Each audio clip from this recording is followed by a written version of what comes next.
Halo, perkenalkan saya Junlin Naimaseli dengan NIM PO5303332241352. Di video kali ini saya akan membahas tentang sistem pernapasan pada manusia, yaitu suatu sistem yang tujuan utamanya menyediakan oksigen untuk proses metabolisme tubuh.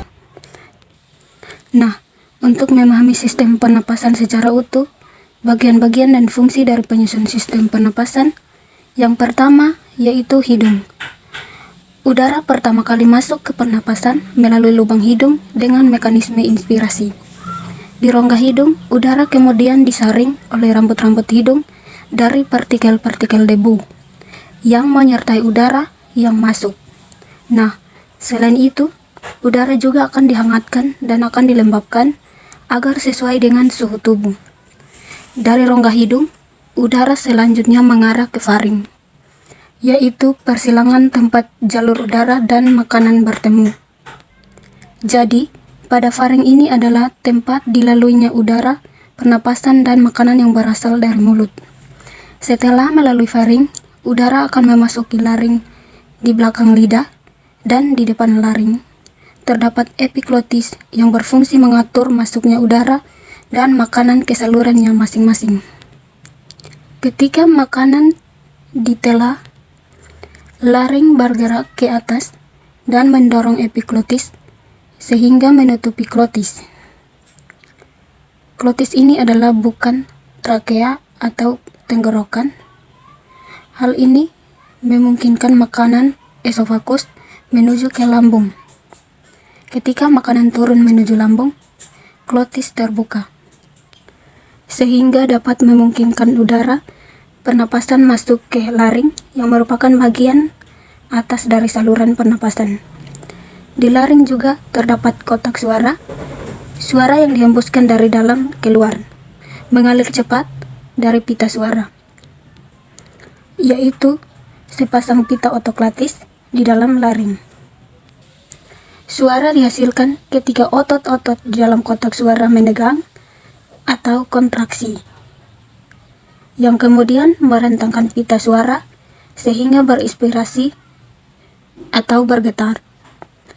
Nah, suara tinggi dihasilkan dari pita-pita yang terlentang erat dan bervibrasi sangat cepat.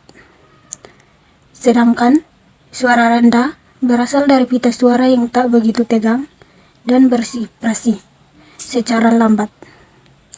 Dari laring, udara masuk ke dalam trakea. Di denting trakea ini terdapat kartilago yang memperkokoh trakea sehingga saluran ini akan tetap terbuka.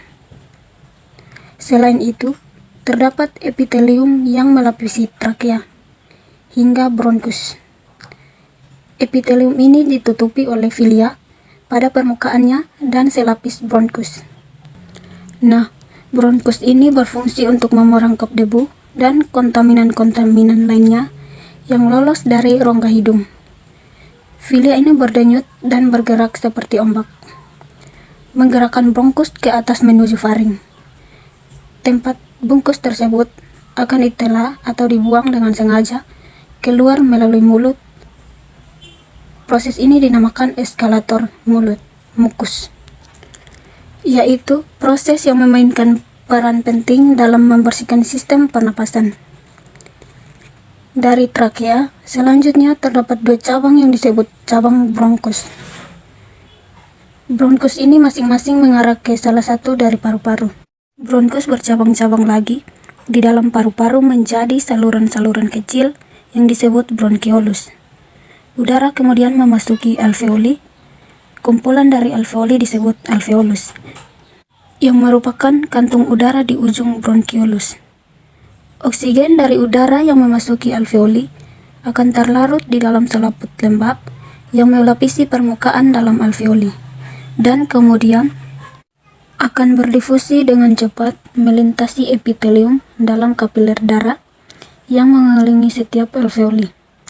Sedangkan dalam alveoli yang berlawanan karbon dioksida berdifusi dari kapiler darah, melintasi epitelium alveoli, dan menuju ke rongga udara untuk dikeluarkan keluar tubuh melalui mekanisme ekspirasi.